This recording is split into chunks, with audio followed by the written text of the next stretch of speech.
imagine it's fairly frustrating afternoon for you in a couple of aspects. Aye, well, obviously losing the game, I think normally when you come here, I've came here as a manager, you score 2 goals, you either win the game or get something for it. We should be scoring, if we score 2 goals, you'll be getting something for the game. There's 3 mistakes in the game. The second goal and the third goal, we should be doing better, there's no doubt about it. And it's hard to say anything other than that. But the first goal's a mistake from the VAR official. How he don't give offside for the first goal is unbelievable. You know, fair enough, I'm not criticising John here because and I'm not even criticising the linesman because he has to play, but the ball's in open play, it's not a goal kick. And when Craig Gordon kicks it, Cabangu is a yard offside. He then impedes Joe Wright from winning the header. And how that can he then, the VAR official, can he take that back and think how that is not a foul, an offside? It's what VAR's there for, it's what we pay the money for, and it's ridiculous how that goal should stand. That said, I didn't think we were outplayed in the first half, but I actually think we needed to play better. I thought my front 2 needed to run a bit more, they needed to play together. It was 2 teams playing the same system. I thought their front 2 were being a bit more of a handful than ours were, and we needed to run about a bit. Marley Watkins makes an average ball from Lewis Mayo into a really good ball by willing to run the channels and run the gap. Puts a good ball in, and me Bobby gets across his marker and scores. And at 1 each, it was game on. You felt we were playing better. I think Danny helped us. Fraser Murray was a threat the whole game. And I thought McGuinness and Polworth were starting to have a better influence in the game.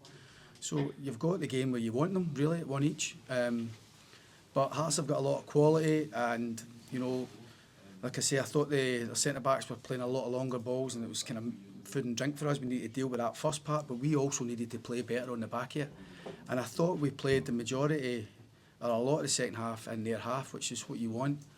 But ultimately, we give away a corner needlessly from a throw-in, and then you don't defend it right. So Hearts, you've got to say, deserve to win the game on that basis, because we don't pick up when we should. And the third goal's a mistake. There's no getting away from it. My goalkeeper's got to do better. So the game gets taken away from us when it's at 1 each. It feels as if the game's on. It feels as if we're playing better. And at 3-1, Hearts at Tynecastle, it's hard to overcome that. But we nearly did it. We nearly. Second goal for us is a great goal. Danny Armstrong stands up across his right foot.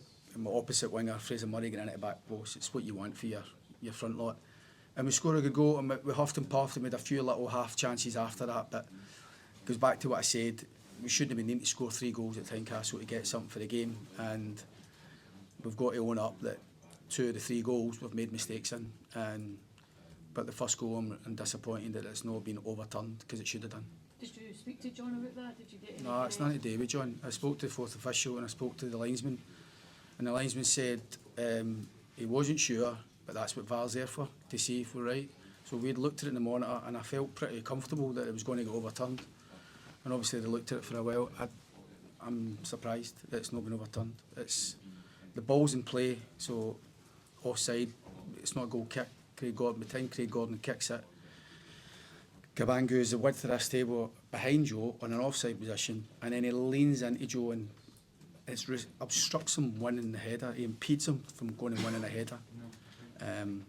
If he's not there, if he's not in his offside position, Joe wins the header, and it's not good enough. Willie Collin this season's been really keen to go back, like to sort of create a culture of transparency and owning mistakes that might be made by VAR and owning mistakes by officials. It's frustrating that you maybe have an explanation, but it comes when it can't influence a game.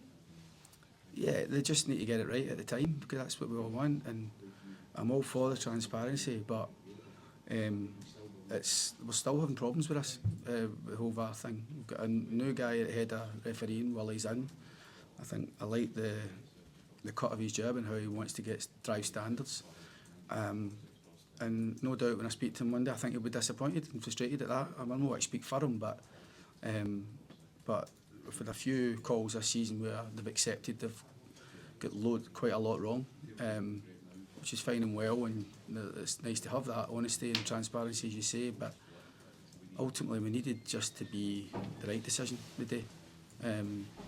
And it's disappointing it wasn't there. That's what we pay the money for as clubs. Do you find these mistakes quite hard to rationalise, Derek? Cabangu, it's not just that he's offside, but he does have a material impact on what happens. Exactly, that's exactly. So But Joe wins the header anyway if he doesn't. But once they do arrive in the final bit, it's him that plays. He's really active in the goal. Do you know what I mean? And it's like, and that's why it's the one passage of play. If it goes out and they quickly take a throw, and I don't know, but it's on the one passage of play, and I can understand why the referee, because they're told not to flash for offside until the phase of play's completed. But I did feel comfortable having seen the monitor. I thought he was off at the time. I took comfort for what I saw in the monitor in the dugout. And sometimes the monitor doesn't always show you the right lines, but there was enough of a gap to be offside that I felt comfortable it was going to be overturned. So listen, it's difficult enough coming here with a depleted squad at times. We've got a few issues going on with injuries, and Hearts are a strong team. They're a good team, you know, and they've got some good players. I didn't think there was a lot between the two teams today, and it's those fine margins. We have impacted on the result with the mistakes that we made, but equally there was another mistake made that has an impact in the game. Obviously, it's never a good time for any errors at the back, but the goals 2 and 3, does it sort of added to this frustration that they come quite shortly after Bobby gets Kelly back into the game? Yeah, like I say, Scottish football, you've got to. The one thing is you can be sure of, especially when you're playing against. I mean, we had a lot of balls in their box. You're playing against 2 teams playing the same system, so a lot of time becomes duels and individual and pressure, and you're relying on individual brilliance or not make mistakes. But the one thing you can guarantee is Scottish football, the ball's coming in your box. And like I say, we're disappointed we gave away the corner from the throw-in because I thought it was unnecessary. But when you do give away the corner, you've got to defend it better. We showed on video that Devlin likes to block the intended target. It's a pattern that they do.